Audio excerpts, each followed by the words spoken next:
Yeousch!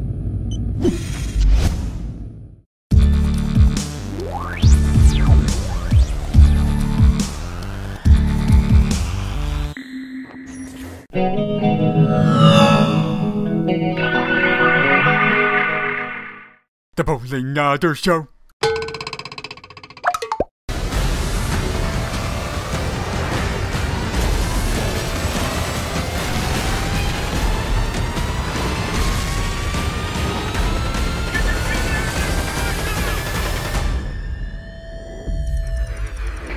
So here it is, Treyarch's newest installment in the Call of Duty franchise, Black Ops 2, the follow-up to the hugely successful Black Ops from 2010.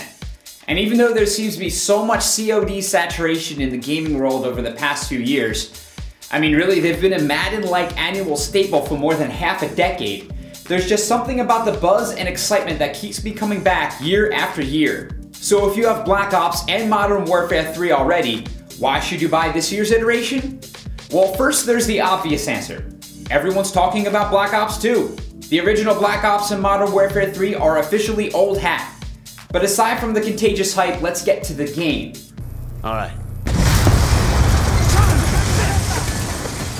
They got an ASD! This front's too tough! Spread out! Many would argue that there hasn't been a very compelling campaign in the Call of Duty series since the original Modern Warfare came and set a new standard for first-person shooters in 2007. Well, then Black Ops came out a couple years ago, and it did a pretty solid job of giving us a narrative that made us want to know what happened next, even if it was a little bit ridiculous. And I remember it being almost comical how many curse words they tried to squeeze in at every moment. What's your name? Fuck you! Where were you born? Kiss my ass! Well, just when you think you're gonna hop in a new COD campaign for a same old time waster before you get started on multiplayer, Treyarch goes ahead and gives us a solid experience. Faces from the first Black Ops make some returns, and there are nods to the original plotline, but the star of the new storyline is the antagonist, Menendez.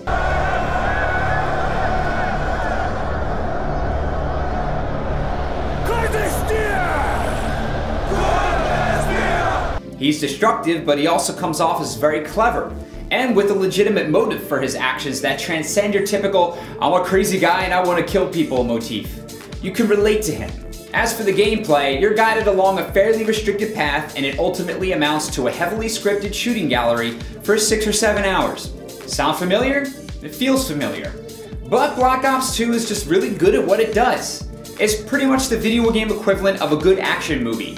The shooting feels and sounds great, the voice acting is done well, if incredibly cheesy at times. The Russians want to give us one last display of brute force. Let's give them one last display of courage. You with me? There are some fun vehicle sections squeezed in to change up the gameplay, and once you hit the halfway point, you'll probably have trouble turning it off until you're finished. But there are some new elements here.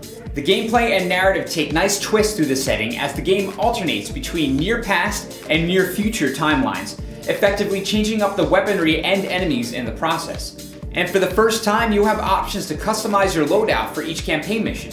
There are also clever ways that the campaign storyline actually changes depending on what you did or didn't do in previous missions. Not all ways are obvious, and they feel organic. I didn't expect a Call of Duty game to come out with one of the better uses of cause and consequence in recent memory, but here it is. As a result, it might also be the first Call of Duty campaign that gives you a legitimate reason to play it again. There are also new missions thrown in called Strike Force missions, but these pretty much suck. You're encouraged to give groups of units commands on an overhead map and take control of them one at a time as needed. It's like Treyarch tried to pull a Savage and add RTS elements to their gameplay. Unfortunately, the AI is pretty much broken, so don't expect units to actually do what you ask. Your best bet is almost always to hop at a soldier and shoot as many guys as you can until you die, and then change to a different soldier. All throughout, these missions feel like a mess. Thankfully, you are given the option to pass them up. But if you want the best storyline outcomes in the campaign, you need to play them. Suffer through them if you want, but if you want a good matchup, a real-time strategy and first-person shooter, shut this off and go play Nuclear Dawn at a hell of a bargain on Steam. Aside from that, the campaign is sweet, but again, too short. That leads us to what we all really came for, the multiplayer.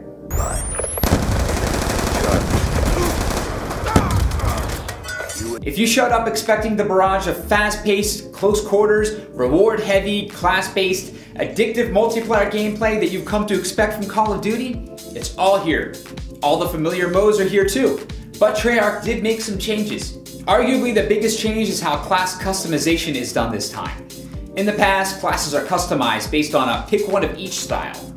One primary weapon, one sidearm, one lethal grenade, one non-lethal grenade, one of each perk type, and so on, with exceptions here and there. That's been completely revamped. Now customization is done on a point basis. You're given a lot more freedom to customize your class this way. Rather than picking something from every pot, you can forego some types of equipment in favor of further expanding others. Maybe you never use non-lethal grenades, so leave them out and add an extra attachment to your primary weapon. Maybe you never use a sidearm, so don't pick one and instead pick an extra perk. It's a very freeing system and really lets you more effectively customize your class to play to your strengths. There's also a new mode called League Play. It's a pretty great idea. After a few placement matches, you'll be slotted into a division based on your skill level with other players of similar skill. As you play, you'll be ranked on a ladder within that division. This should be the best way to play, as you'd be playing against others of similar skill, but it doesn't seem to be the easiest when it comes to finding games. You often end up playing with people from other divisions anyway, which kind of messes with the whole point. If the population of these servers grows in time, it could be awesome, but it doesn't quite feel like the go-to mode it should be just yet. The Zombies mode makes a return in Black Ops 2, and is expanded.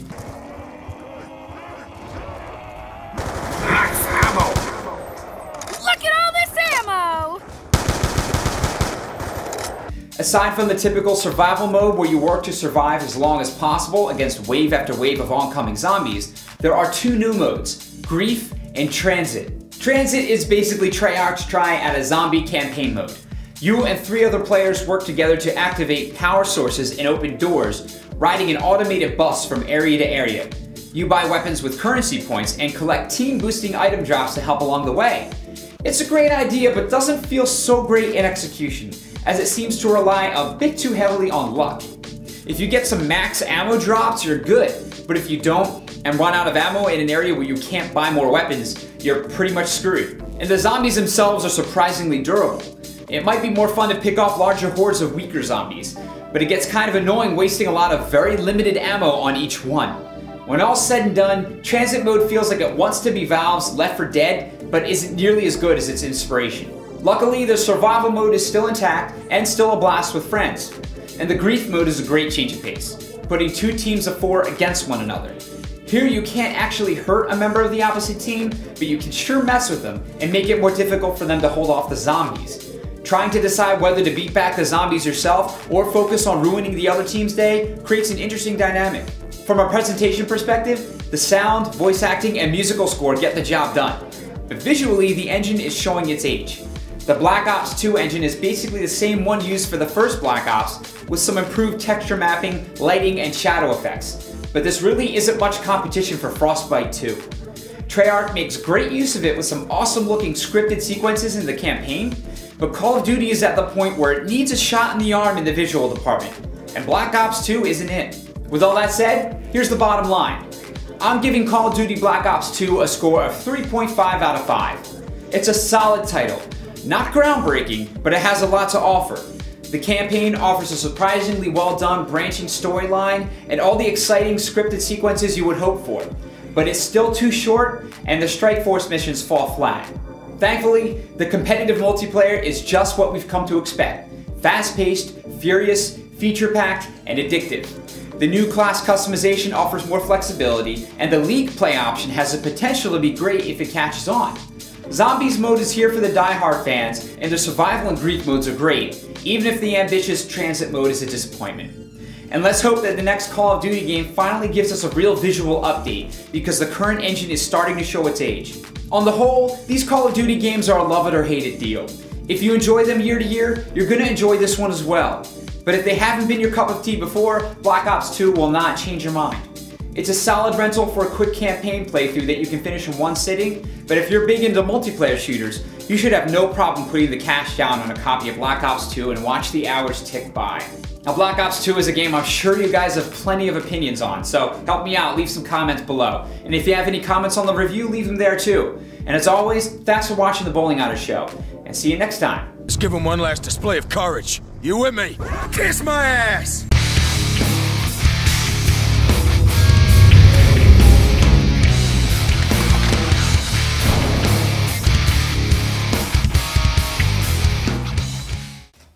Cat's nuts. Aside from the typical... it might be more fun to pick up... shit. Voice acting and musical store... fuck.